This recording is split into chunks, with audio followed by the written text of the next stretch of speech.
अवधूत चिंतन श्री गुरुदेव दत्त श्री स्वामी समर्थ. स्वामी भक्तांनो, उद्या 10 एप्रिल स्वामी महाराजांचा प्रकट दिन. याविषयी मी तुम्हाला स्वामींच्या प्रकट दिनाविषयी थोडीशी माहिती सांगत आहे की समर्थांचा प्रकट दिन आपण कशा पद्धतीने साजरा करायचा. की सकाळी आपण उठल्यानंतर की स्वामींना पहिल्यांदा दुधाचा अभिषेक घाला. दुधाचा अभिषेक नाहीच जुळल्यास तुम्ही जलाभिषेक देखील करू शकता आणि जलाभिषेक केल्यानंतर तुम्ही छानपैकी चंदनाचा टिका लावा. हिना अत्तर हे त्यांना खूप आवडतं, त्यामुळे हिना अत्तराचा देखील वापर करा पूजेमध्ये. तसेच धूपदीप लावा. छानपैकी त्यांना चाफ्याचं फूल, पिवळ्या चाफ्याचं फूल फार आवडतं, हे शक्य झाल्यास चाफ्याचं फूल अर्पण करा. तसेच नैवेद्याला म्हटलं तर पुरणपोळी देखील समर्थांना आवडते. पुरणपोळी जरूर करा शक्य झाल्यास. तुम्हाला तर माहीत आहे आपल्या स्वामींना बेसन लाडू फार आवडतात, तर बेसन लाडूचा देखील तुम्ही नैवेद्य करू शकता. आणि तसेच तुम्ही सेवा काय करायची, समर्थांची सेवा, तर तुम्ही स्वामीचरित्र सारामृत हा एक पाठ हा जरूर अवश्य वाचा. वेळात वेळ काढून वाचा. त्याच्यासाठी आपल्याला पाऊण ते 1 तासच लागतो आहे. तुम्ही म्हणसाल की आम्हाला काम आहे, आम्हाला जॉब आहे, आम्हाला सकाळी काम करून जावं लागतं. हो, सगळं ठीक आहे.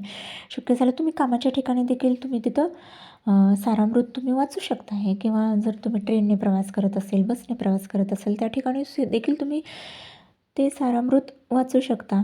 तसेच नाहीच शक्य झालंच तुम्हाला, यातून देखील तुम्हाला शक्यच नाही झालं, तर तुम्ही नामस्मरण करू शकता.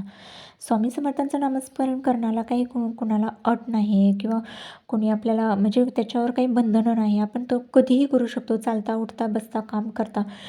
तुम्ही जॉबच्या ठिकाणी देखील नामस्मरण करू शकता. काम करता करता नामस्मरण करू शकता. आणि याचा तुम्हाला इतका फायदा होणार आहे की समर्थ एका आपल्या नमस्काराचा देखील उपकार ठेवत नाही.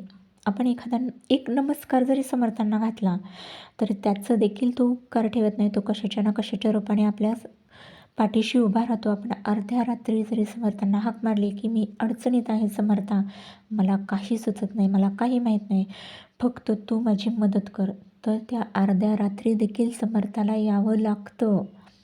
भक्तांच्यासाठी समर्थाला त्या ठिकाणी यावंच लागतं. कशाच्या ना कशाच्या रूपाने येऊन तो आपली चिंता, आपली संकट दूर करतो. त्यामुळे जरूर तुम्ही नामस्मरण करा.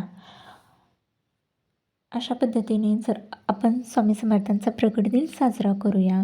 श्री स्वामी समर्थ. आणि हो, समर्थांचं जर तुमच्या आजूबाजूला एखादं मंदिर असेल तर तुम्ही अवश्य तेथे जा. नसेलच समर्थांचं मंदिर तर गुरुदत्ताच्या मंदिरात जा.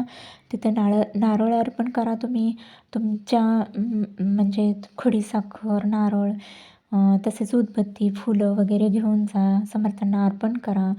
समर्थ म्हणा तुमचा प्रकट दिन आहे आज. तुम्ही जगातील सर्व लोकांना सुखी ठेवा, सगळ्यांना सुखी ठेवा, सगळ्यांचं कल्याण करा, अशी प्रार्थना करा समर्थांना. श्री स्वामी समर्थ.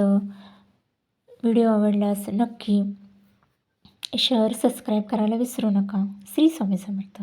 जय जय रघुवीर समर्थ.